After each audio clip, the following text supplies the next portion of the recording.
Chapter 5 River Dance. The two lay in the undergrowth for some indeterminate time before Kendra's pounding heart and cold sweat subsided. All the while, the boy bawled chokingly into her. She sat up as still he clung to her chest, his meager weight hardly impeding her as she looked around consideringly. It dawned on her that she had indeed found what she was looking for. That she hadn't really considered this far ahead was now readily apparent. It could not be overlooked that the boy was clearly not normal. Out here, very little was. Few dared to walk this road, and what lived among the dangers of the garden often did so only by being dangerous in its own right. Kendra balked at that notion. Lean, if not quite sickly, and obviously discomposed, he did not seem dangerous. Face still shrouded in darkness, he looked up to her, and he seemed for all the world a lost child stumbling around a crowd for his mother. As he moved, the otherworldly blackness of those eyes caught the reflected moonlight luminously, and she gulped. "What happened? Where is your family?" Gnawing at her lip at the inanity of the question, she tried to determine what exactly to ask, and did not notice the boy's sharp intake of breath, the flash of his eyes. But even distracted, she took notice as he began to sniff her heavily. She blinked, perplexed, a protest in her throat that died on her lips. He was fixing her with the most fervent stare, looking as uncertain as she felt, his nose still buried in the leathers of her coat. Croaking, he rasped a word. "Brother?" Kendra considered him, nonplussed. The boy was still inclined against clear enough evidence that she was not male. If the situation had been less frightening, she might have even been indignant. The boy had to be in shock, delirious. And it was clear that whatever fear she felt, he felt it at least as strongly. The tremor in her hands steadied. "I could help you find your brother," she offered quietly, voice now roughly soothing. He was staring with ragged fervor, as if to a desperate hope that he dared not trust, and she quickly looked down. Now put this on. You must be freezing." She winced against the cold as she pulled off her coat, only slightly impeded as he clung to her. Averting her eyes from his nude frame, she quickly moved to sling it around his shoulders. He squawked loudly, and they both started as he jerked about in the loose, heavy fabric, evidently alarmed. Attempts to adjust arms into appropriate holes were quickly abandoned. The jacket was a source of some great confusion and suspicion to him. Eventually, she left it as a sort of loose cloak draped over him, and then stood to squint against the dark for the landmarks that would lead her back to camp. It was fortunate that she hadn't been overly delicate in picking her path, for a clear patch of snapped twigs and shoots pointed her way back. She took a step, only to find that the boy still kneeled, looking up to her. With an attempt at a reassuring smile, she extended a hand back to him. After several moments, he took it. Spinning thoughts crinkled Kendra's brow. Moira would not take this guest well. She could not imagine arguing the caravan mistress into acceptance. Frankly, she hardly could make such an argument to herself. The long, cool fingers in her grasp betrayed a surprising strength as he trailed behind her. His steps were shuffling, graceless, and every so often she all but caught him and set him back on his floundering feet as he stumbled among the brambles and underbrush. The forest floor had to be tearing his feet apart, but he was mute save for periodic sniffs that still came behind her. Half to distract herself, she spoke. "I'm Kendra, by the way. I'm going to take you somewhere safe." She paused, glancing back. but she could see little of his face to illuminate the silence. "What can I call you?" she asked, forced ease in her voice. For a long while there was no response as they continued to pick their way ploddingly through the dense, dark foliage. Then a muffled "Adrian" spoken into the coat. Though ill at ease, Kendra found to her surprise that she could not muster any fear of him. She had no explanation for the feeling of trust, after all that she knew of the garden and all she did not know of the boy, this Adrian. But as she walked and examined her thoughts and feelings, she found her certainty to be bone deep and implicit. He felt so childlike. She was convinced that he could not be anything as dreadful as they would say. Nevertheless, well, she could hide him with Thomas. She could at least make him understand, surely. Progress was slow as she crept through the darkness. Now and then stars shone through the branches, showing signs of her passage, lighting her way ever so slightly. She had never been much of a woodsman, and thought painfully back to rambling scraps of information Boris had been passing along each evening. The lion's eye, brightest star of the southern sky, was apparently an excellent guide of direction, and she looked to it when she could, straightening the line of her travel as she found herself wending towards or away from it. She went as quick as she could. She could smell rain not far off. It took far longer to make her way back than it had to thunder into that clearing. The burning inspiration that had driven her before was now faded with the numbing cold of the night, chilling the sweat of her exertions. The hand in hers, at least, was warm now. After some unknown time, heart leaping, she saw the glow of flames flicker between the trees. Looking back, she raised a finger to her lips. His face, illuminated orange, was anxious, uncertain. "It's all right," she assured him. "I'll take you somewhere safe. Just, stay quiet." He did not seem convinced, mouth opening and closing in an agitated manner, strangely forlorn in the overlarge coat. Smiling in spite of herself, she pulled him into the camp. Eyes slowly adjusting to the light, Kendra registered activity near the fire, shadows passing back and forth before the glow of the flames. Low voices that she couldn't quite make out held what sounded like brief, urgent conversations. Her stomach lurched. Had her absence been noticed? She quickened her pace to where she knew Thomas's carriage to be, near the river. As she came to the wagon, she gave a start. Thomas sat at the entrance, the canvas flaps of the opening tossing wide around him. She hissed his name in alarm. As cold as it was, he was in no state to be out. She rushed to him, the hand slipping from hers. He did not say a word as she came to his side, inspecting him urgently. His eyes tracked her dimly, strangely glassy and vacant. "Thomas!" she cried again, voice barely restrained. "What's going on?" He remained silent. He was looking through her, now seemingly unaware of her presence. After a moment, she continued earnestly, heart pounding. "You need to be resting. Get back inside." She took a hold of his hand and recoiled for a moment. It was cold and wet. He had to be drenched in sweat. She tried to lift him to his feet to direct him back in, but it was like maneuvering a bag of sand. "Is that you?" he murmured, so quiet she could scarcely hear him. "Is it?" Behind her, she heard a squeak. Buried in her coat, her companion regarded the two of them with wide black eyes. Face largely concealed, his expression, even in naught but moonlight, was clearly that of deepest terror. His gaze flicked around for an escape. "Adrian," she said soothingly, "this is Thomas, my friend.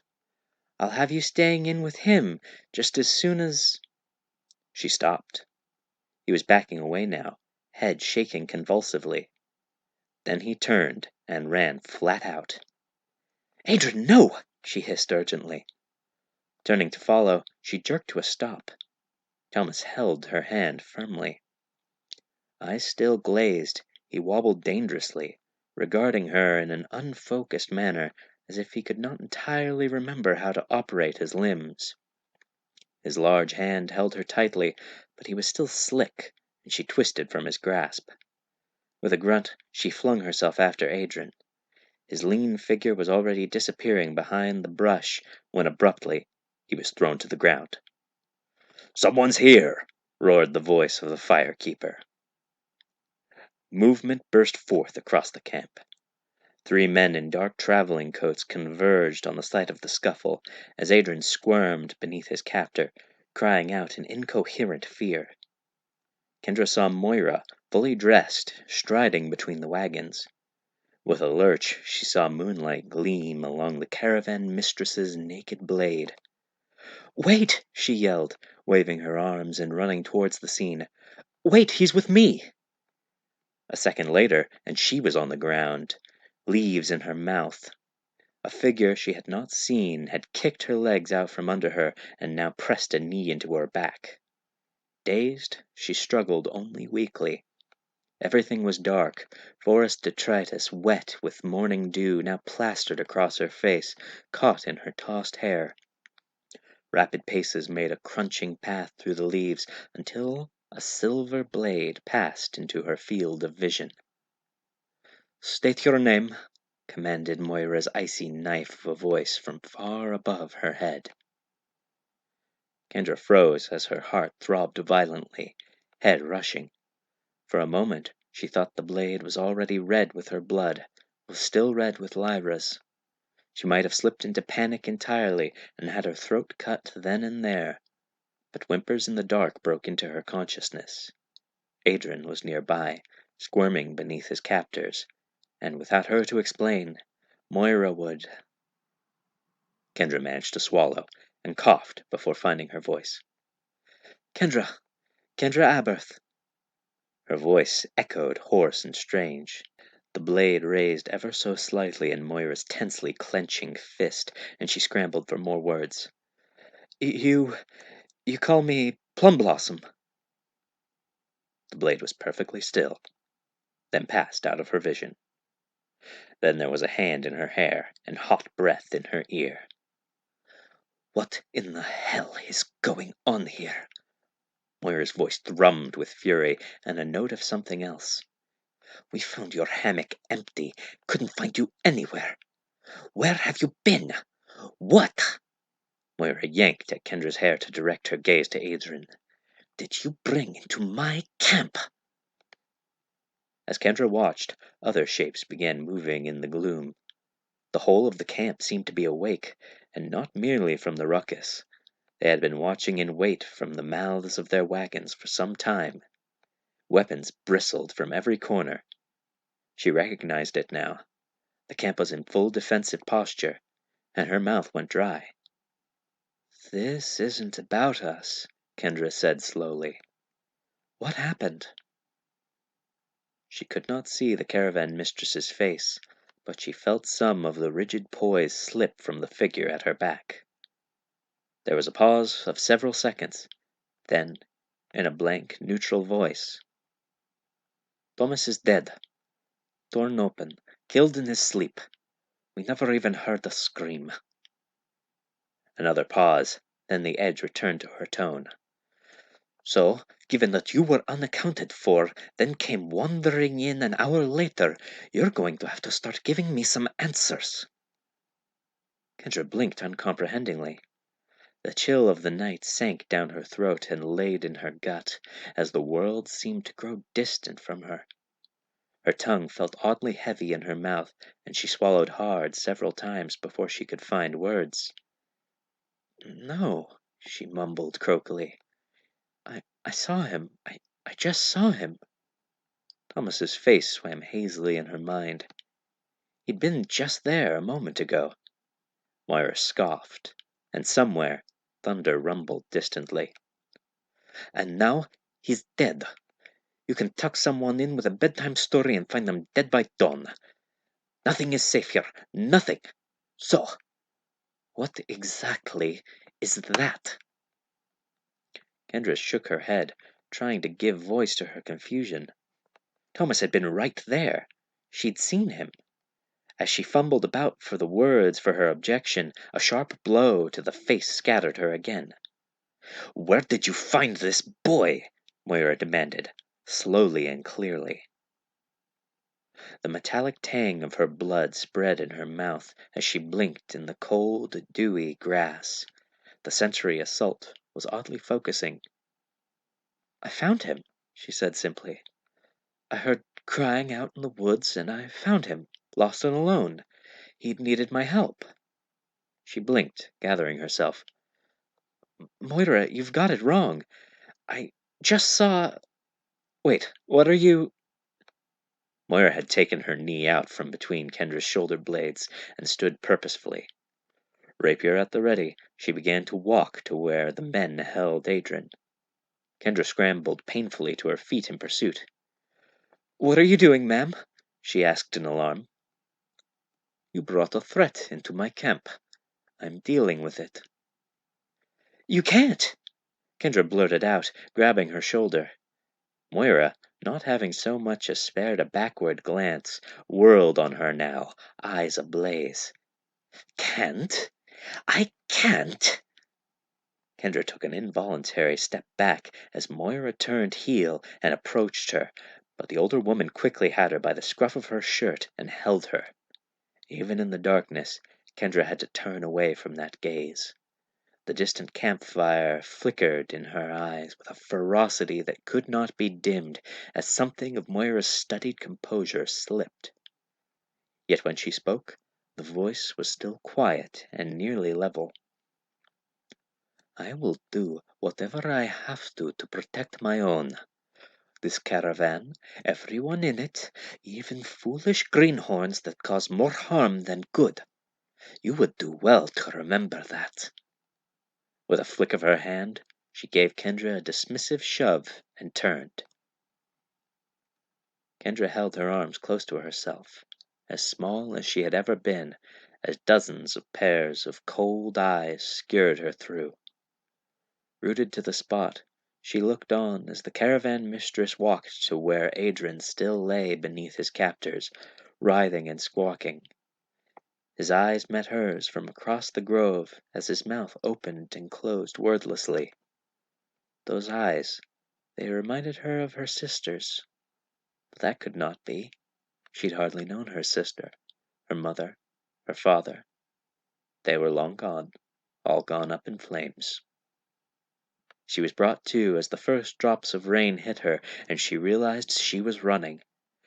Moira's sword arm was raised, high silver still glinting in the failing firelight. Kendra tackled her squarely from behind, sending the sword flying and both of them sprawling to the ground.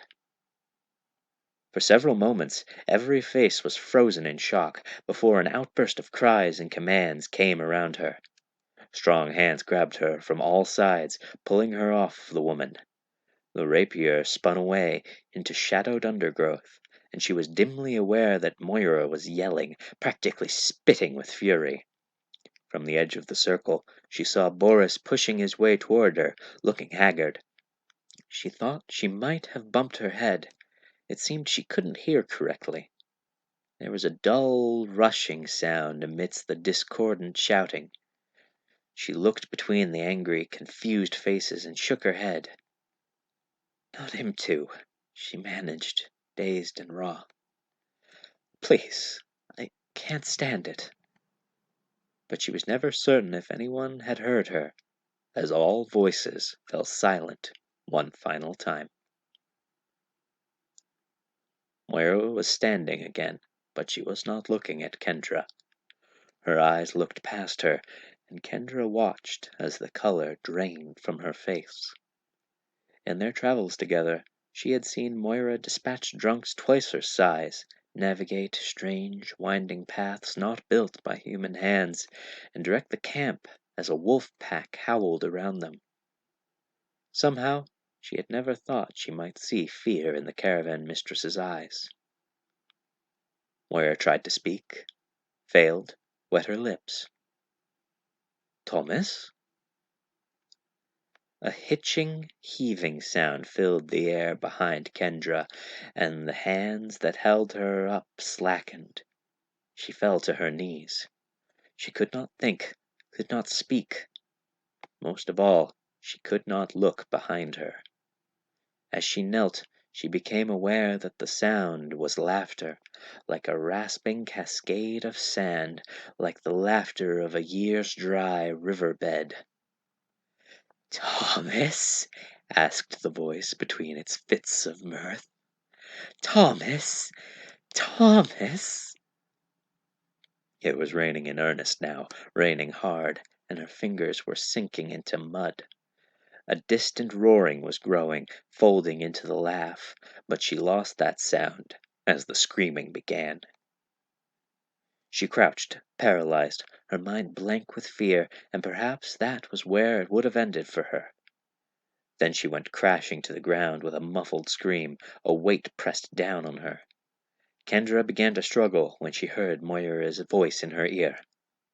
"Run, Plum Blossom," she hissed, and Kendra obeyed. She scrambled forward on hands and knees to where Adrian lay, now petrified, staring fixedly in horror behind her. She grabbed him, hefted his frail, spindly form with manic energy, and began to run. She had made it no more than a few strides when a meaty blow struck her from behind, and she came crashing to the ground. A stray tree root stuck out, striking her knee, and she heard her clothing tear even as the limb went numb. She fell over Adrian, arms still surrounding him protectively. He was near motionless, trembling violently, hiding his face in his hands. She staggered back to her feet, sparing half a glance to the weight she shrugged off her back. The body fell limply to the ground, covered in shining red glinting in the moonlight. She could not be sure who it had been. The head was gone. When Kendra considered her fateful departure from the caravan in the days to come, those last minutes were recalled mostly as a blur. Grown men wept like children, fire spread even as the river rose in a torrent, and there was so much blood. All that was clear was Adrian's weight in her arms, heavy enough to stop her spiraling entirely away into the haze of madness that had descended upon the camp.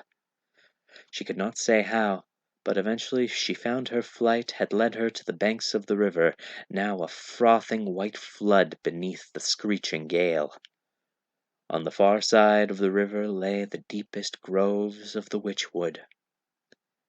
A figure at her back, silhouetted in flames, red hair whipping in the wind, approached her casually with the unconcerned gait of a hunter having cornered its prey. Kendra gathered all her strength, bound her hands tight around the frail form she carried, and flung herself into the churning water.